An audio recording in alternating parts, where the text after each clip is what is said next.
and welcome to the Voice of Shortwave Radio, VOSR International on WRMI.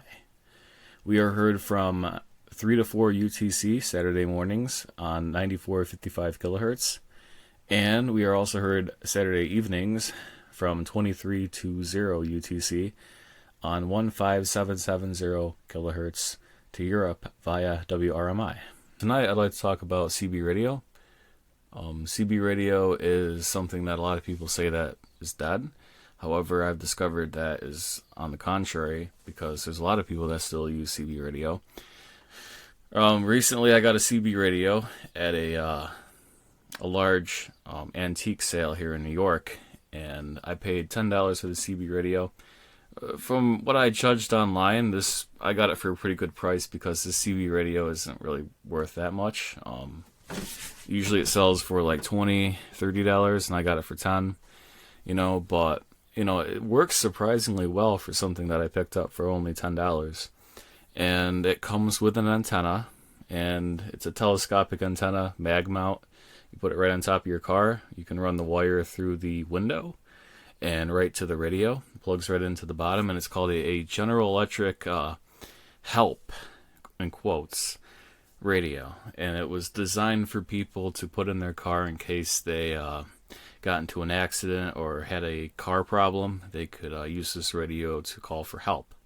That doesn't really have a use anymore. However, for somebody who's into the shortwave, the CB hobby, it does kind of have a use for that. And I was like, okay, well, I'm not going to use it to call for help, but I am going to use it to talk to other people, because it's a full power 4-watt CB radio with an antenna, and it has all 40 channels, and yeah, it works pretty good. So first time I tried using it, I saw a car as I was driving through a area called Clinton, New York, and I saw a guy had a CB radio antenna on his car, so I decided to ask if he had his radio working, and he did. He answered back, and we had a conversation. He's actually an amateur radio operator, so if you are listening tonight, I did recommend the show to him using CB radio. So if you're listening, hi, welcome to the program. And it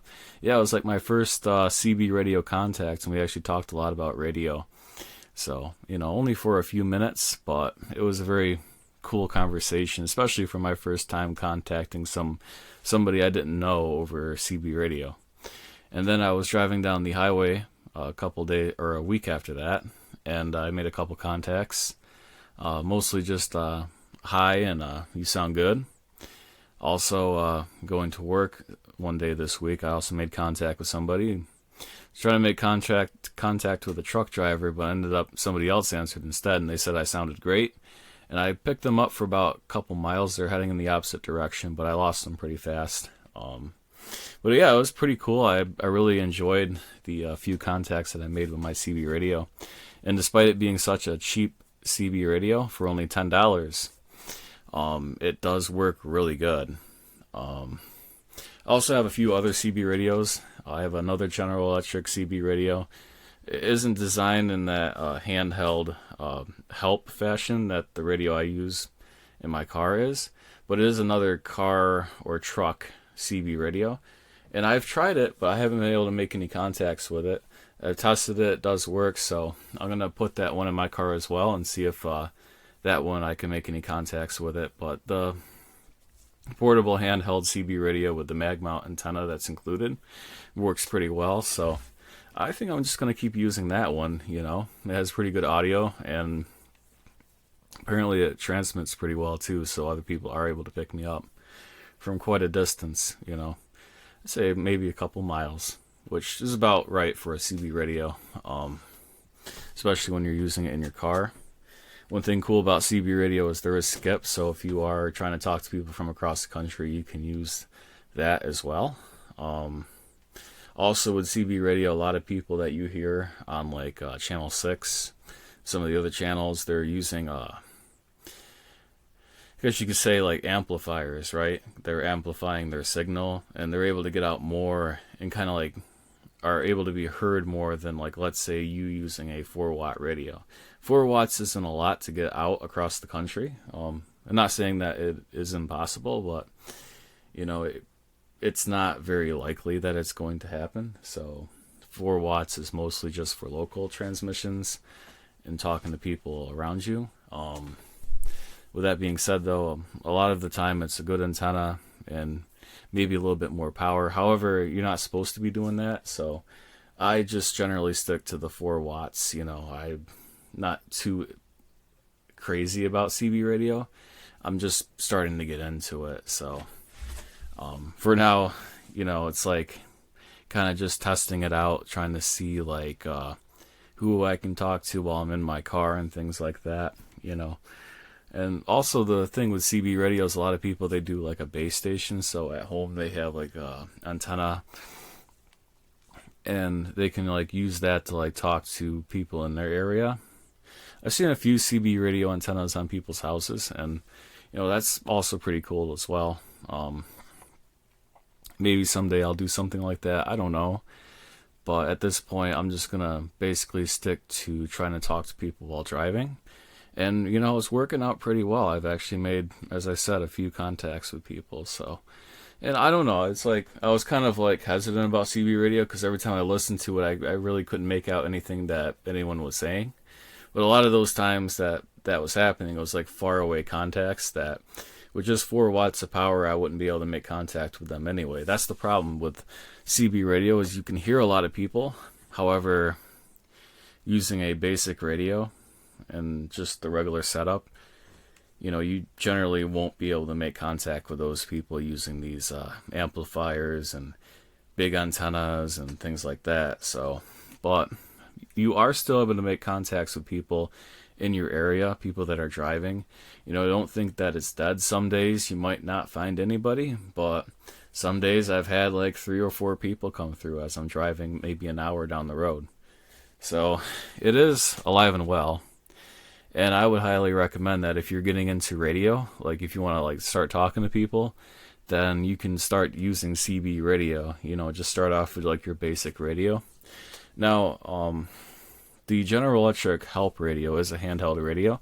I haven't checked to see if it uses batteries or not. I generally just use the DC power in my car to power it. I do have a few CB handhelds, and one of them doesn't transmit. Well, it transmits, but there's no voice that comes out of it.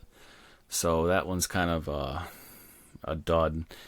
It's a Cobra 40 channel handheld CB radio from the 90s. I also have a Midland CB radio that I picked up at Bass Pro Shops recently. Now, I don't like it because the audio is not that great. I actually bought 2 of them, and I had somebody like walked maybe like a mile away, and I would be like a mile away from them, and the audio wasn't really that great. Signal's pretty good, but it's just the audio isn't as good as you would hope for a CB radio. But then again, you only pay $50 for it, so I would recommend staying away from the Midland CB radios. I wasn't a big fan of the handhelds. They do work though, so if you want a cheaper CB radio that you could buy at the local Bass Pro Shops or whatever, then yeah, it's not a bad idea, but generally they're not the greatest CB radio in the world. I'd recommend that you spend a little extra money and get something that's higher quality. So there are a few. I haven't tried them out yet, but maybe coming up soon I'll get more into CB radio. It was also recommended to me on Reddit that I try out single sideband. So with single sideband, you could use more power, and I think those radios, they come with 12 watts of power for single sideband. I might be mistaken on that, but I'm not sure. But I think it's a little bit more power than just the AM of 4 watts.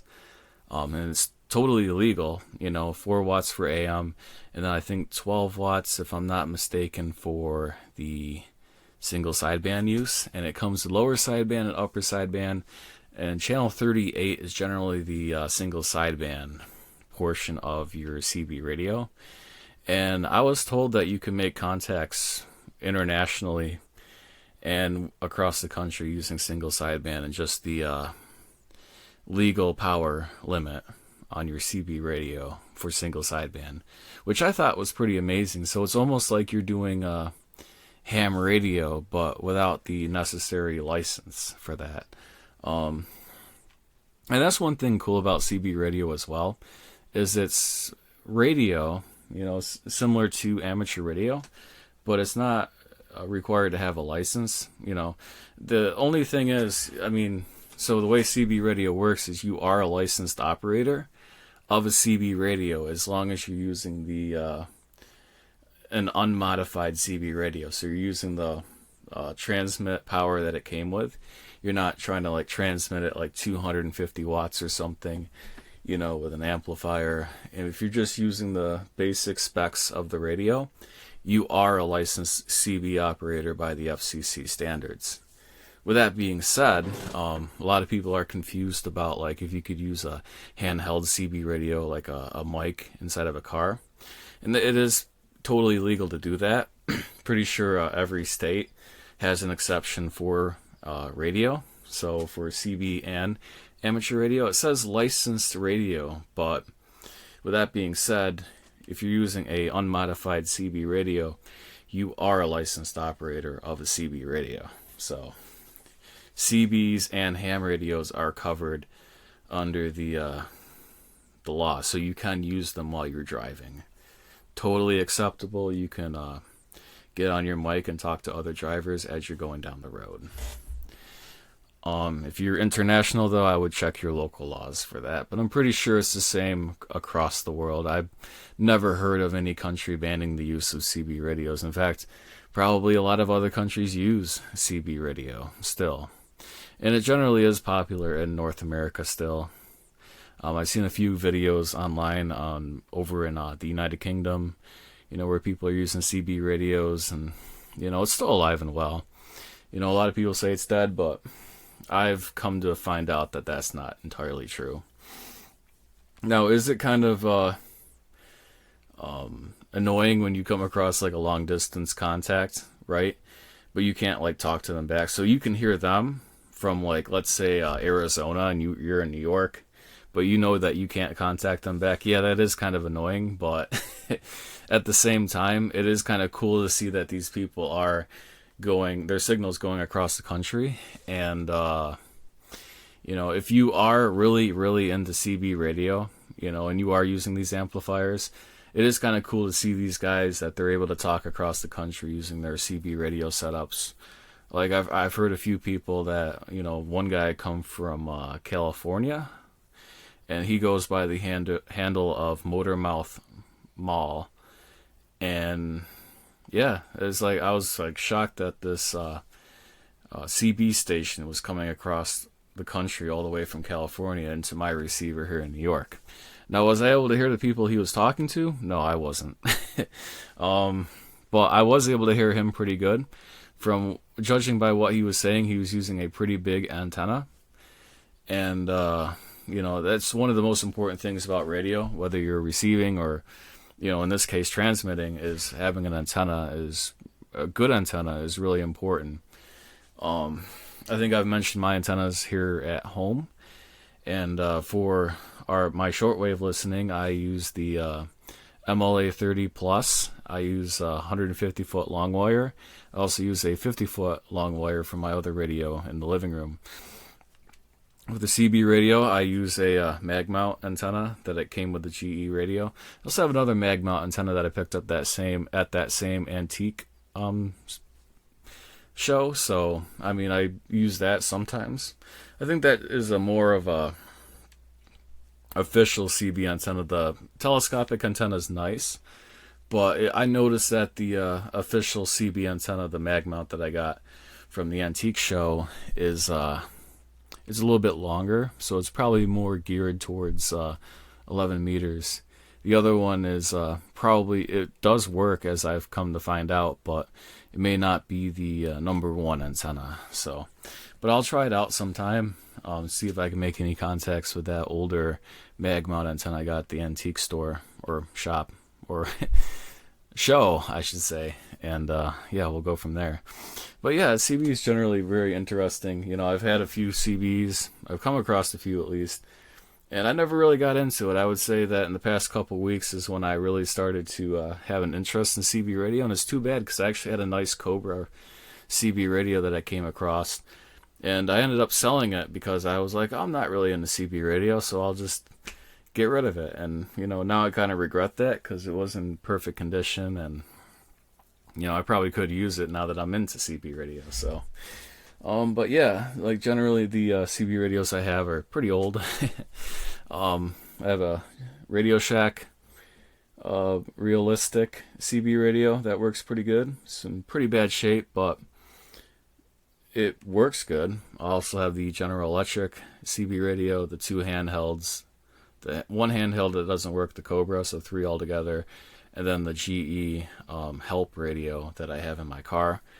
And yeah, it's very very cool. I didn't think I'd have this much fun with CB radio, but after finding a few people who also have CB radios while driving, you know, it is kind of cool to talk to these guys, and you know, it's, I don't know, talk to strangers while you're driving. It's kind of a lot of fun, you know, and I see why people, like, they get into CB radio, and then a lot of people from CB radio, they get into, like, amateur radio and things like that. That's one step that I need to take is I'd like to get my amateur radio license pretty soon. So once I upgrade from CB radio, I'll get that license, and then, you know, I won't have to just use CB radios anymore. So if you are into CB radio, I highly recommend you get your amateur radio license if you can. You know, it's more of a scheduling thing for me because I work nights, so a lot of the amateur radio tests I find are at night, so I'm not able to take them. So that's like my biggest hindrance is working nights, and, you know, a lot of the tests are offered like on a Tuesday night, you know, while I'm working, so if it was offered on a Saturday, it might be able to do it. Oh, definitely be able to do it. But yeah, that's the problem. Main problem with me is why I haven't got my amateur radio license and, you know, gotten a radio to get on the air with is because, you know, it's just the timing of it, really. I've actually, you know, read the books and studied for it, but it's the only reason I haven't taken that step. And I was never really big into talking, so even like doing this is kind of a stretch for me, really. But yeah, I don't know if you ever want to upgrade from shortwave listening to more of a interactive radio experience, then you could go to CB radio, or just go right into amateur radio once you get your license. So, but yeah, now shortwave listening is very cool, but talking to people is also pretty cool as well. So keep that in mind, and that is the conclusion for this segment on CB Radio. Alright, so another thing I would like to talk about tonight is the fact that the nice thing about our hobby is, besides the equipment and the antennas that we might purchase or make ourselves, what we listen to is free. None of the things that we listen to over shortwave radio are things that we have to pay for. So, you know, it is an added benefit. So a lot of people, they pay for streaming services, they pay for cable, they pay for internet, they pay for cable TV, all that stuff. And we don't pay for our entertainment. You know, you are listening to this program for free. We're not charging you. And, you know, everything you listen to on shortwave radio, none of it is like a subscription-based thing. So that is one benefit that I've come to find out, is you can listen to music from around the world, you can listen to news programs, you can listen to anything that you want to over shortwave radio and not have to pay for anything. Same thing with like, you know, FM and AM radio as well. You know, you don't have to pay for that. And with broadcast TV, you don't have to pay for that either. So I think that, you know, when you learn how to set up antennas and receiving base stations for radio, it kind of helps you in these other aspects as well. Like, let's say you are trying to pick up a weaker FM station, or something like that, or AM station, you know you have the tools, the knowledge to be able to pick up these stations and listen to this information or entertainment for free. And, you know, I think having knowledge of radio is very beneficial to anyone, you know. Like for myself, before I really started to get into radio, you know, I was always trying to like, well, I guess I've always been sort of in the radio, but before I really got big into it, as of recently, you know, I was always trying to pick up like TV stations locally, right? I didn't want to pay for cable or satellite. I did pay for satellite for 2 years, and you know, I never really watched TV, so I didn't gain any benefit just besides picking up the local channels, which I could do with an antenna. However, I live in a very rural area, so I was unable to easily pick up TV stations like most people would with just an indoor antenna. I had to use outdoor antennas, and it was kind of like a diversion from radio, but it is kind of important if this helps you out. So when I first started, I had this big tower in the backyard that I used for TV, and it picked up not every channel I wanted. So it was a massive RCA VHF UHF antenna with a preamplifier. And with this antenna, you know, after the digital transition back in '09, you know, it's always been hard to pick up TV stations, a lot harder than it used to be. And with this antenna, I was able to pick up, you know, the local broadcast TV, except for CBS. And then the city that I was trying to pick it up out of did have a CBS, but I just was unable to pick it up. And, you know, I'd always have to rotate the antenna between one city to the other city just for that one channel, you know, because the other city had it and it came in okay, you know. But it wasn't a strong signal. And when I learned more about like radio and how that works, I realized that, you know, TV is also the same thing. It runs off of radio waves, except instead of just getting a audio signal, you're getting a video as well. That was how analog worked. And now with digital, you're getting like ones and zeros. And if you don't have that signal, it's going to be a zero and you're not going to pick up anything. So you want it to be right on. And I never knew, like, I always thought like the bigger the better with the antenna, right? And that's not always the case.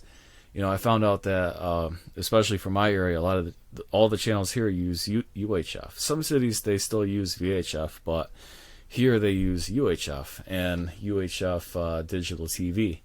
So my problem was I'm using a VHF UHF antenna to pick up UHF channels.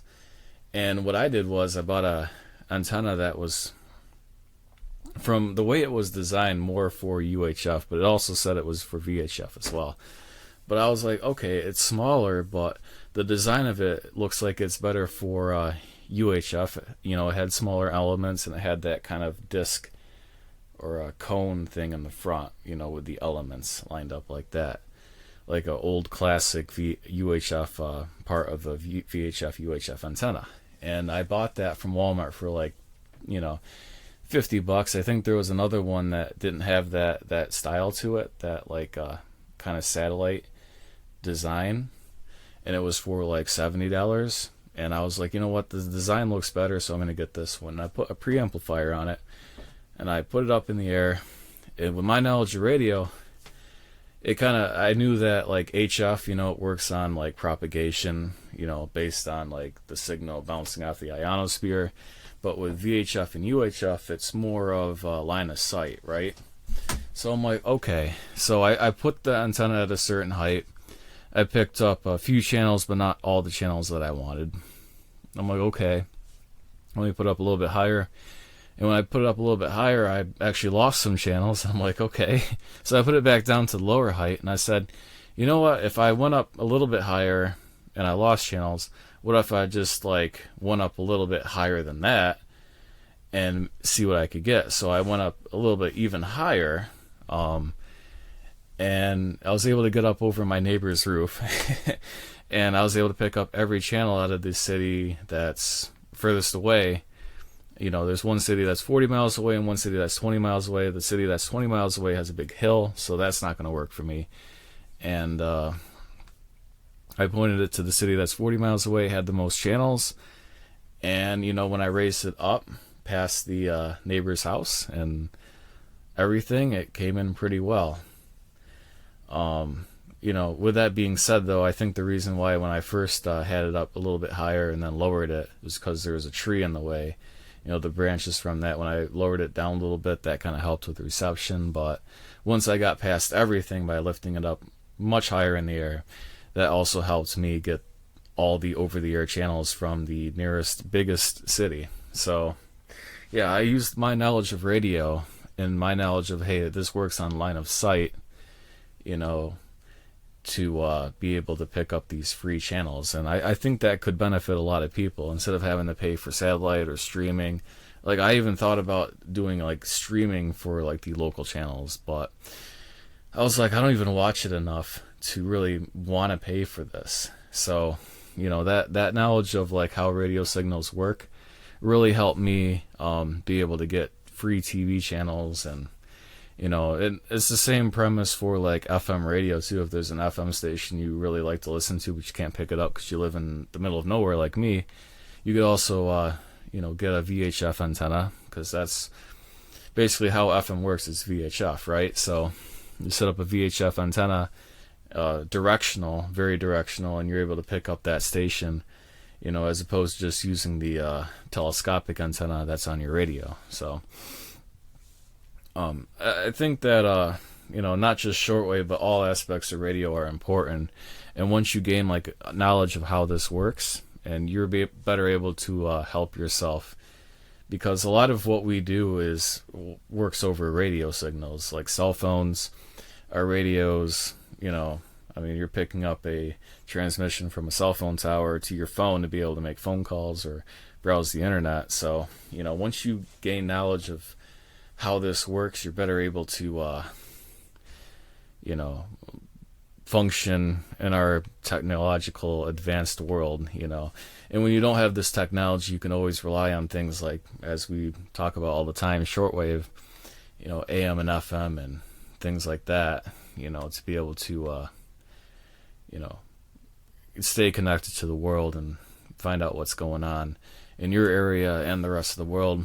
With that being said, though, FM, VHF, UHF is very localized. There is, as I talked about before, sporadic geese who are able to pick up stations from across the country, but that only happens like once in a while. That was also a very cool thing about like analog television, is you could pick up sporadic E using your analog TV. Very common on like the VHF bands, but sometimes it happens on UHF as well, as I've come across. But you could pick up stations, TV stations from across the country. And I've talked about that before on here, but I always thought it was like an interesting thing. With that big antenna tower I had in the backyard, I was able to pick up channel 2, CIII. It was Global TV Toronto, but I guess they had a transmitter that was near Kingston, Ontario.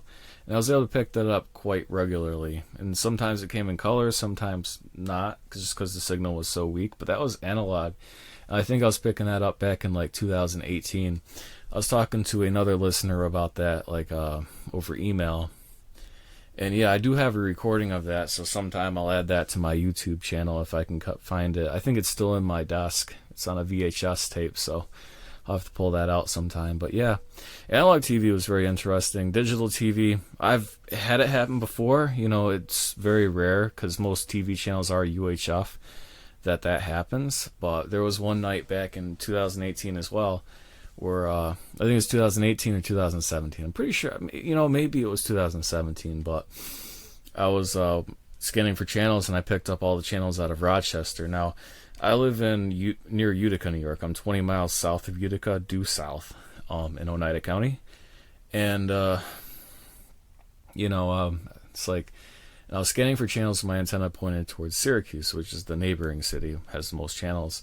And that's when I picked up the channels out of Rochester, which is past Syracuse, so further west. And, they lasted for that one night, and then they went away. But that was very cool to be able to pick that up. I think that was around, like, November or December of 2017. So it was very, very interesting to have that happen, especially with digital television. So not saying it's not worth TV DXing anymore, but With that being said, with digital and all that, it's very rare that it happens. But I mean, don't give up, because all aspects of our hobby are very interesting. Whether it's long wave, AM, shortwave, FM, TV, satellite, everything is, it all runs off of radio waves. So I mean, if it's out there, I think you should look into it. One thing I've always been considering getting into was like satellite. There are like free over-the-air satellite stations that you can pick up in the United States. It's very common in like Europe and Asia and the Middle East, but it does exist here as well. There's like the C-band, the KU band, satellites that you could buy. There's videos online about it, and all you have to do is pay for the equipment and the satellite. But once you do that, you're able to pick up these free-to-air. Okay, I shouldn't say over the air. It was free-to-air satellite stations. So check that out as well. That's something I've always wanted to get into. And if I ever do get into it, I'll post it on YouTube and over on Reddit too, to see like, what I can pick up, and I'll let others know like what I can pick up as well. And there's also tons of other videos online about it too. So if you're ever interested in this, feel free to look it up and see like how you can get this free television. And also, as you know, like they have radio too, like Sirius XM, but you have to pay for that. But there's other satellite radio stations. When I got my QSL card from the Voice of Turkey, I got a list of all their satellite radio stations, and I'm pretty sure that some of them were listed for North America. It was like Turkish television and Turkish radio that you could pick up using a satellite dish, and it was targeted towards North America. So like instead of listening to it through shortwave, you could also listen to it through satellite as well. As I said, I haven't got into it, but that option always exists too. So, but anyway, it's maybe not as interesting as shortwave, because with satellite you kind of know what you're gonna get, but sometimes you never know what you're gonna get either. Because I saw there's a YouTube channel where this guy, I think he's in Canada, picks up North Korean television with his satellite dishes. So yeah, it's you never know what you're gonna get. It's our hobby is a wide expanse of frequencies, and you never know what's out there. I would monitor all frequencies, but shortwave is the most interesting because of the way propagation works, where like depending on how conditions are, you never know what you're gonna get. Even when conditions are bad, even when there's like a solar storm, you could be picking up signals and stations from areas that you don't normally do. Like I remember the other night there was a solar storm, and usually I pick up the Voice of Turkey on 9770 kilohertz, and it's usually it's a okay signal, maybe about an S9, on a normal night with good conditions, no solar activity and like a KP index of 1. But during that solar storm, I was getting like a plus 20, almost like plus 40 dB signal on 9770 kilohertz Voice of Turkey. And I'm like, oh, that's weird. Conditions supposed to be really good tonight. And I actually looked it up, and I'm like, oh, conditions are actually really bad tonight. With that being said, the normally strong signal of the Radio Romania International on 11960 kilohertz was pretty weak that night, and that's not normal. So yeah, just don't get discouraged when you see that conditions are bad, because sometimes conditions are just right for that thing that you don't usually pick up. So yeah, well, with that being said though, I conclude this segment, and on to the next one. So with this segment, I'd like to talk about some of the cool things I've done with DXing. So recently, I went out into a very rural area, which is my family's camp, and it's kind of in a wooded area, but there's also an opening where the camp is. And what I did was I took a 100-foot extension cord, and I ran it through the trees, and I connected the 3-pronged outlet thing to my radio antenna. All I did was took a Grundig Satellite 750, put the outlet plug onto the antenna with the metal part touching the antenna, the bottom part of the antenna. And I saw what I could pull in. And I pulled in about 120 radio stations with this antenna in the course of 2 hours in the middle of nowhere with zero interference. I was picking up a lot of stations from China, a lot of stations from all over the world, and from all frequencies, from all the way down from 3 megahertz, which is like CHU, all the way up to, I was picking up stations around 21 megahertz, like Sound of Hope and stations like that. And it was just almost, I would say, maybe over 120 stations, around there at least. And that was in the course of just 2 hours. If I had more time, I probably would have picked up even more. And it was right before sunset, and I picked up all of these stations. So, and before that, I think I was DXing around 2, 3 o'clock, and I was still pulling in a whole bunch of stations during the day. I didn't do like a full DX. I was kind of like parked on like the Voice of Turkey, but like it was crazy how many stations I pulled in, in an area that had zero interference, zero power lines nearby. I was probably about a mile, I'd say a couple miles away from the nearest power source. So, it was very fun to do that.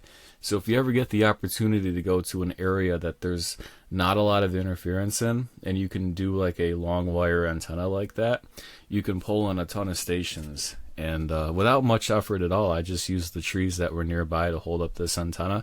You do have to get it off the ground. That's the most important part. But the height doesn't matter. I had it about 5 feet off the ground, and it was pulling in all these stations like crazy. So I've seen some people, they put up their wire antennas using drones. So if you can get it up even higher, that would benefit you even more. So yeah, that was a lot of fun. And one thing I wanted to mention too, when it comes to building antennas, or like putting your antenna up, the best thing to do is use non-conductive materials. So don't use like the stereotypical antenna mast that's made out of metal. What you want to do is like use, like I did with the trees, use wood. And you could also, if you want to do a more permanent installation, like I did with my MLA 30 and my over-the-air TV antenna, I use PVC piping. PVC piping is nice because you could always add to it. You could make it taller very easily, and it's very easy to get PVC piping. Antenna mast pipes, I do have some, but they're not as easy to get as they used to be. I'd say PVC piping is the best material. You could get different diameters, and it's a very durable material for building these antennas. And if it falls over, it's not going to cause too much damage. And they're very easy to put up. And as I said, you could always add to it. You can make it shorter if you need to. It's very easy to work with. And very cheap, too. I'm able to get PVC pipes from Lowe's and Home Depot for very, very cheap. I just run down there, grab a few more extra 2 feet of it or whatever, and I can put up antennas. I can make them shorter if I want to. It's very easy to work with. So I would recommend, if you go with like an MLA 30 or any other type of antenna that you're making, even if you're building your own homemade antenna, I would definitely use like PVC piping for that. My MLA 30, I have it on a PVC pipe that holds up my TV antenna, but the actual MLA 30, the magnetic loop, is connected to a wooden shovel handle. That was my original thing, and then I just zip tied it onto the PVC pipe, and that's where it is right now. So yeah, it works very well. Definitely love my antenna system, and the long wires, they just go out to trees that are outside.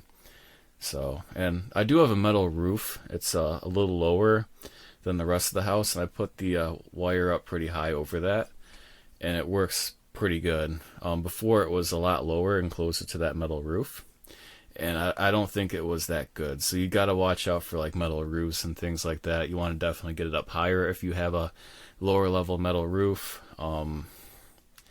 and try to avoid your antenna being close to metal or aluminum or anything like that, because that could negatively impact your signal. So just keep tabs on that. Make sure that your antennas are put up properly to reduce the amount of interference that you'll receive. Also, it's important to make sure that your coaxials are in good shape. If you have like nicks in them, or they're like ripped or cut, you could get water in there, and the copper could corrode. That's known as like the green goblin, where you get the copper turning green, it corrodes, and your antenna is not working the way it should. You're not receiving the stations that you could, or if you're in like CB or ham radio, your SWR is off, and it just causes a whole bunch of problems. So you want to make sure that you have like a watertight seal on your antennas and coaxials and things like that. So definitely always take care of your coaxials, the ends, and that's definitely the most important part of radio. It's not only having a good receiver, it's having a good antenna as well, because your receiver is only as good as the antenna that you're using. I preach that a lot, but it is definitely important. Inside a lot of my antennas, I use the alligator clips. I think I mentioned it before, I'm not sure, but the alligator clips are good. So if you create like a small, maybe like a 20-foot indoor wire antenna, the alligator clips are great for that. Just take a regular piece of wire, you can get it from the hardware store or whatever, and just put an alligator clip on it, and you got yourself a instant antenna. There's also ones you could buy too that work just the same. There's like the CC Crane reel antenna. Those are nice because you could just reel it up after you're done. I like those for the fact that they're really convenient.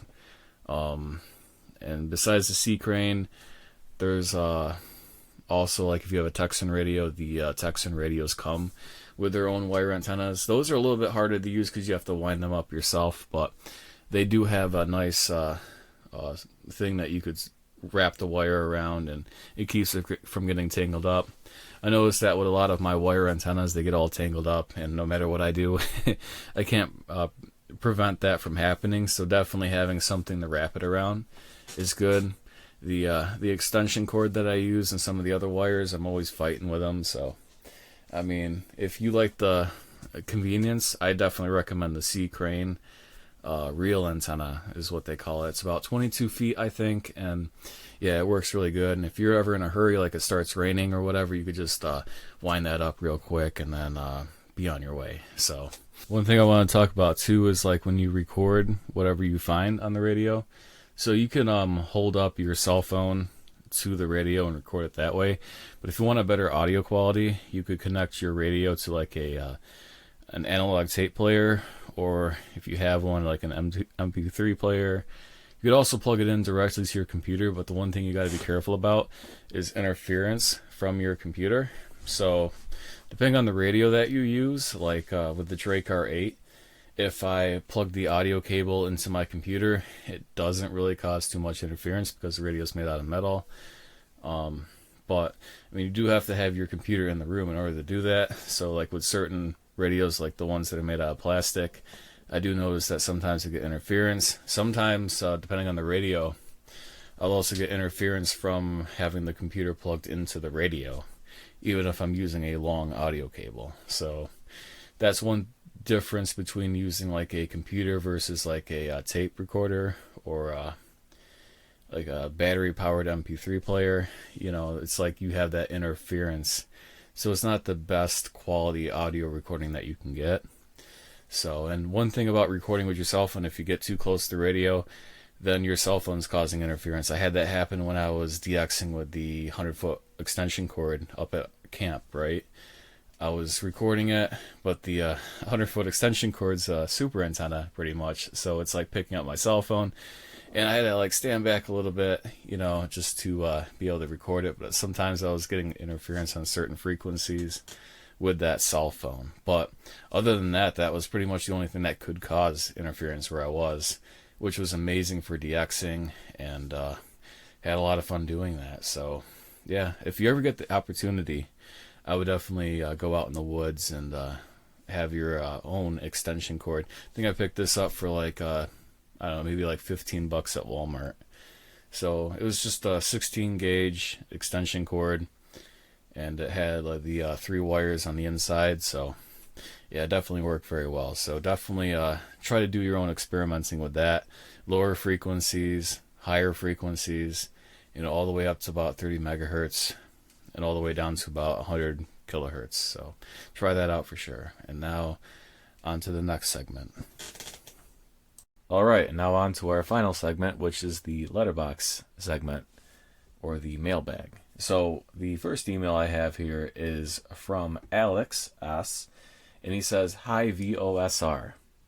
I've been a ham for probably about a year now, but I have always loved listening in before I got my license.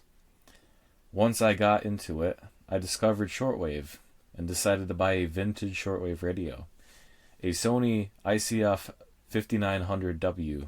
Last night I picked up your station out of the blue here in Lomita, California, and I was so excited to have a modern sounding shortwave station coming in loud and clear. I just wanted to tell you how much picking up your station has made my day. It is like finding treasure." Attached is a brief 5-second video snippet I pulled a few minutes ago that I recorded for a friend.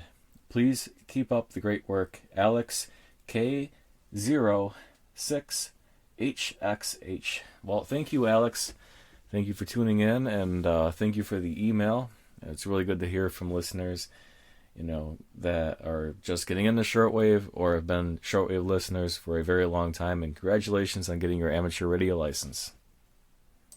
The next email that we have is from Adrian, and he says that on August 30th, 2025, on 15770 kilohertz at 23 UTC, he received us with a SINPO ranging from 55353 to 33333 using a Degen DE1103 with a long wire of 15 meters.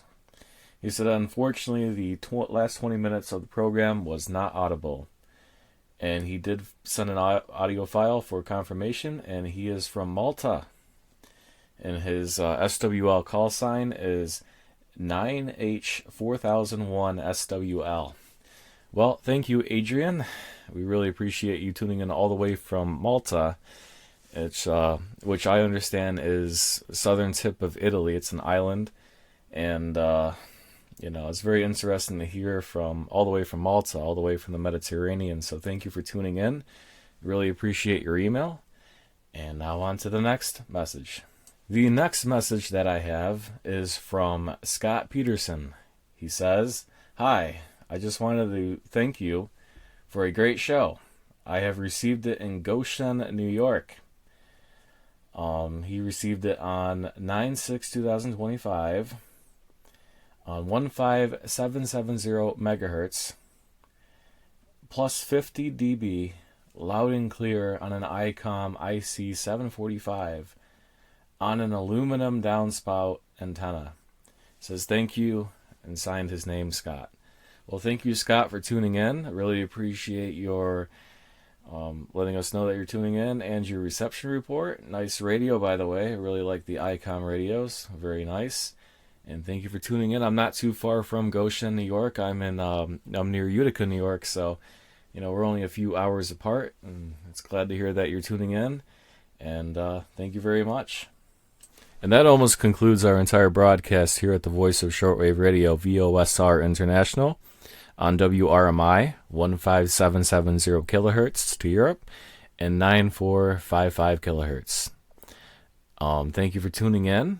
As always, thank you to Jeff for letting me host this broadcast. Big mahalo.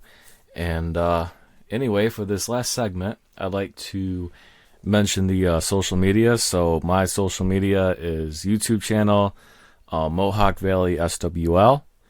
And you can look me up on YouTube. I have a whole bunch of YouTube videos, DXing, my antennas, my setup, different things that I've picked up, and very interesting things I've done using a 100-foot extension cord in the middle of the woods, away from any interference. Lots of stations I picked up from all over the world, even like frequencies that I really shouldn't be able to pick up during the day that I actually am because of this really nice antenna that I have without any interference. So go ahead, check that out. That's Mohawk Valley SWL. That's my new handle. I was also known as Ancient Grass 5121.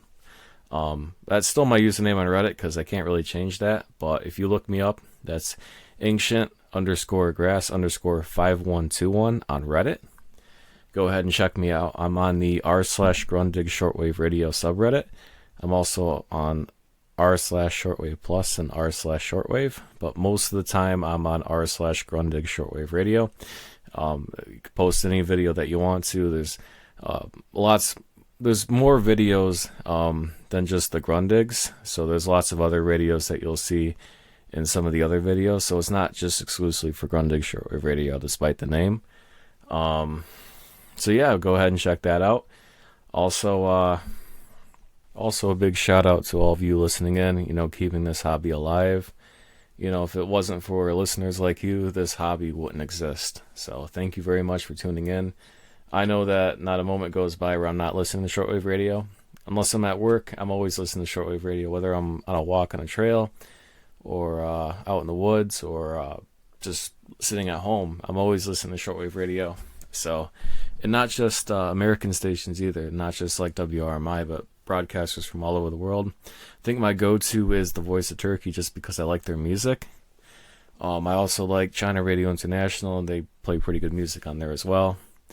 And so Radio Romania is also good, and there's like so many broadcasters that it's hard not to find something to listen to 24 hours a day. Like once you know what you're doing and have the right antenna set up and all that, you don't ever want to do anything else. Like you're always listening to the radio because there's always something interesting to listen to. I kind of find myself forcing myself to watch TV, forcing myself to do anything else but like listen to the radio while I'm at home or even out in public. I'm always having a shortwave radio on me walking around. So yeah, thank you very much for listening, and thank you for tuning in. And yeah, so one of the things when I got into this hobby, I post a lot in the Reddit groups and all that, but one of the things I wish that existed were like shortwave listening groups. Like, I don't even know, I think like back in the day they used to have them, because I got this username from Mohawk Valley SWL. I guess there used to be groups of people that would listen to the radio, listen to shortwave radio, and they would like get together in groups and listen to various shortwave radios out in like the wilderness somewhere. They have like these special camps that they would do, and that sounds really interesting. I kind of wish something like that existed, kind of like the amateur radio operators have that, but I wish there was something that existed just for shortwave listeners that was more well known. So I don't know, just putting an idea out there. If you want to start your own shortwave listening group in your area, you go ahead and try to do so. If anyone in my area, the Utica, New York area, wants to start a shortwave listening group, I'd be more than happy to start something. Just let me know. The email is mohawkvalleyswl@gmail.com. And you could also send me your comments, questions, concerns about today's broadcast, anything you'd like me to change. I know I tried something different with the music today, so let me know what you think. Anyway, so thank you for tuning in. This is WRMI. We're heard on 9455 kilohertz from 3 to 4 UTC on Saturday mornings, and we're also heard Saturday evenings on 15770 kilohertz, 23 UTC to 0 UTC. And thank you for tuning in. A big mahalo to Jeff for letting me host today. This is the Voice of Shortwave Radio International. And the email, if you want to send any correspondence to Jeff and about the broadcast as well, is VOSRINT@yahoo.com. That's VOSRINT@yahoo.com. My email address is mohawkvalleyswl@gmail.com. So thank you for tuning in. This is ancient_grass_5121. a.k.a. Mohawk Valley SWL, and this is the Voice of Shortwave Radio International. Until next time, a hui ho, everybody.